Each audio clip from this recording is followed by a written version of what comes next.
काशी नाम क्यों है? ये अनादिकाल से उत्पन्न सृष्टि के प्रथम जिसकी रचना भगवान शंकर ने स्वयं की है, उसका काशी नाम बार बार किसी के भी आधिपत्य में रहा हो, काशी ही नाम पड़ता चला आया।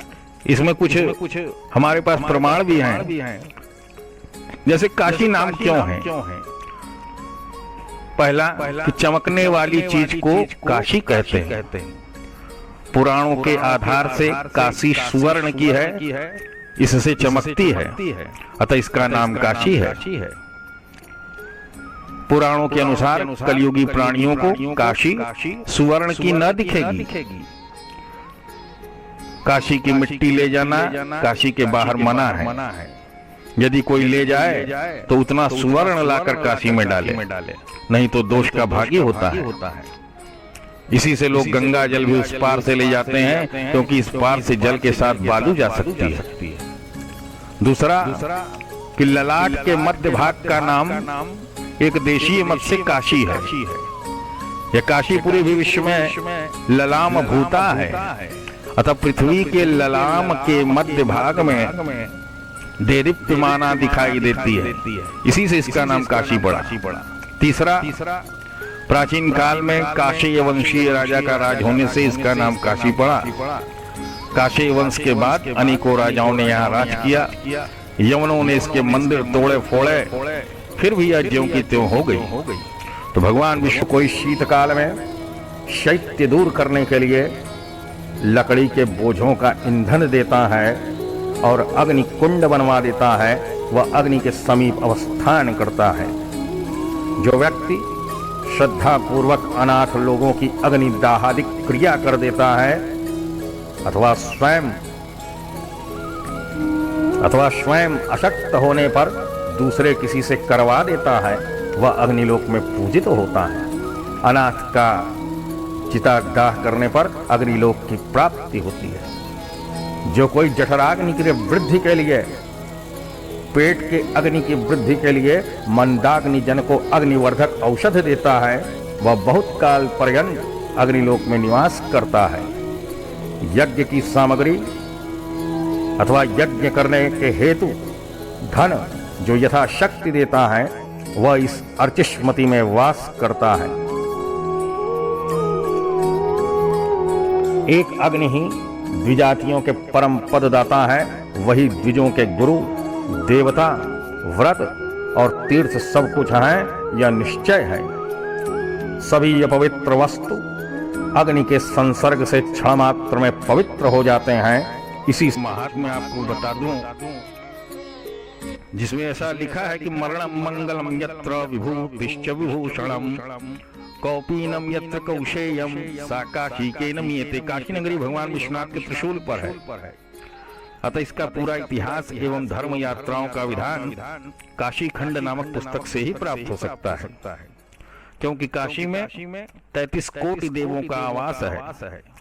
सभी तीर्थों का, सभी पर्वतों का भी मूर्ति रूप में आवास है। जितने देवता भारत में हैं, जितने तीर्थ, नदी, नद, जितने धाम भारत में हैं, वे सब मूर्ति रूप में यहाँ हैं। यहाँ तक कि सभी ऋषि आचार्य हैं, उनके सामने ये प्रमाणिक ग्रंथ प्रकाशित होता है। ऐसे कुछ महात्मा है। काशी ये 2 अक्षर महामंत्र है।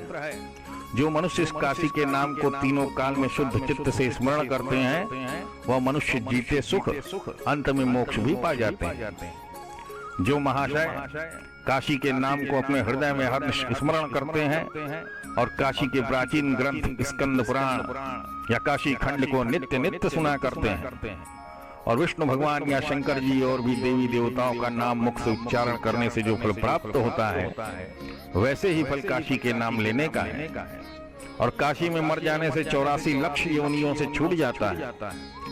काशी सेवन करना और बुराई का काम नहीं करना, किसी जीव को दुख नहीं देना और परोपकार करना, इस रीति से काशी सेवन करना चाहिए।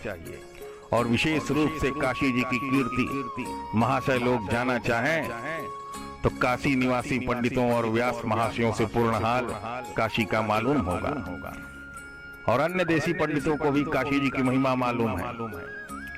काशी के महात्म के विषय में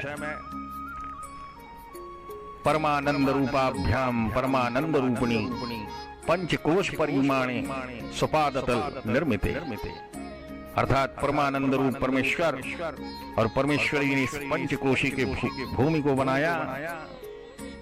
अयुमुक्तम तदारम्य क्षेत्र में तदुदीयते, उसी दिन से यह क्षेत्र अयुमुक्त नाम से प्रसिद्ध हुआ। यह क्षेत्र शिव का पलंग है और निरंतर सुख देने वाला है। पर्यंक भूतम शिव योनिर रंतरु। तो सब प्रकार के प्रयत्न को उठाकर काशी में उत्तम ही कर्म का आचरण करें। काशी वास करने में जो सुख यहाँ पर होता है वह समस्त ब्रह्मांड मंडप में कहीं भी नहीं है। यदि चेत कहीं होता तो क्यों सभी लोग काशी वास की अभिलाषा करते कि कतहु न सो ब्रह्मांड भरी जो सुख काशी वास, जो हो तो तव क्यों सबय चाहत ते ही करियास। सहस्रों जन्म के उपार्जित पुण्य राशि के परिवर्तन, सहस्रों जन्म के उपार्जित पुण्य राशि के बदले से इस काशीपुरी में वास मिलता है।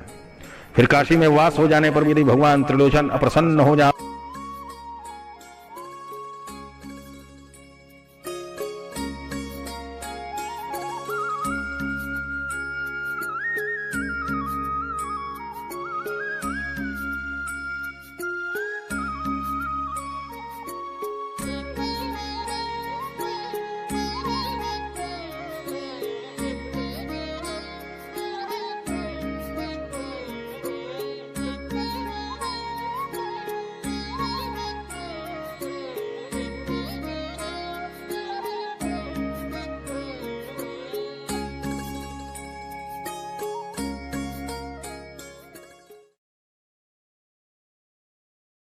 विश्वनाथ की नगरी में उनका स्मरण करने के पश्चात उनके इस पवित्र ग्रंथ को, जिससे काशी को जाना जाता है कि क्या काशी ये है क्या,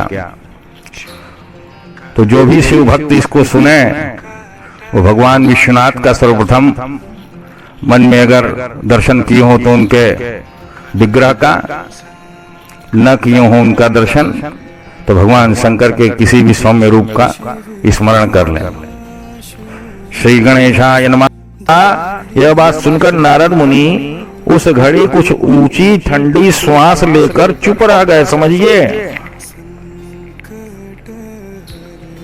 तब तो उस गिरिश्रेष्ठ ने सश्रांत चित्त होकर फिर कहा कि हे सर्वार्थ विज्ञ ब्रह्मण, आप इस ऊंची सांस उसास लेने का कारण बताइए। बिंद भी ठिठक गए, कह रहे इतना सेवा के भी ऊंची सांसें ले रहे हैं। त्रैलोक्य भर में जो कुछ प्रार्थनीय है वह सब तो आपका देखा ही हुआ है, ऐसा बिंद जी बोलते हैं नारद मुनि से। त्रैलोक्य भर में जो कुछ प्रार्थनीय है वह सब तो आपका देखा जाए मुनिराज। कोई भी वस्तु अदृष्ट नहीं है जो आप ना देखे हो, ये कोई अदृष्ट नहीं है, अर्थात सब दृष्ट है आपके लिए। मैं आपके पैरों पड़ता हूं, यदि मुझ पर आपकी कृपा है तो इस बात को कह दीजिए।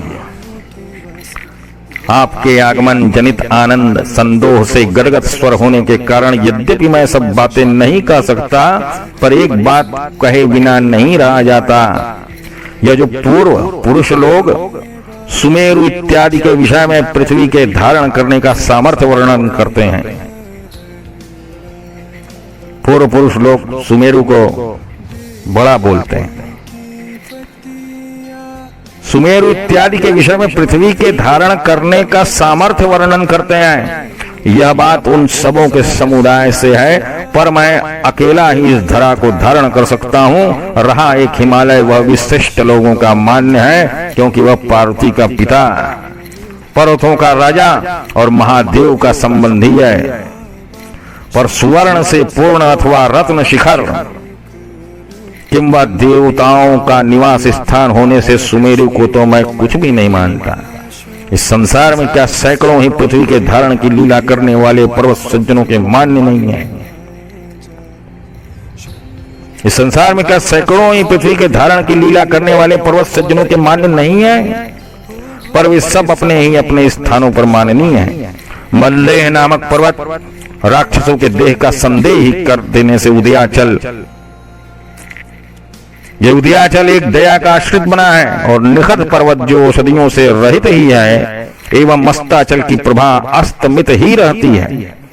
नीलगिरी नीली लील का निलय है, मंदर का प्रकाश मंद है, मलयाचल सर्पों ही का आलय है, और रैवतक पर्वत तो धन को कुछ समझता ही नहीं। फिर हेमकूट, त्रिकूट इत्यादि पर्वतों के उत्तर पद में कूट अर्थात झूठ ही है। रहे किष्किंध, क्रौंच एवं सह्य पर्वत इत्यादि से वे सब तो भूमि के भार सहने के योग्य ही नहीं है। मुनिराज, इस प्रकार से विंध्य का वचन सुनकर नारद ऋषि अपने मन में विचारने लगे कि इतने बड़े अहंकार के करने ही से बड़प्पन नहीं हो सकता। क्या इसी भूमि पर निर्मल शोभा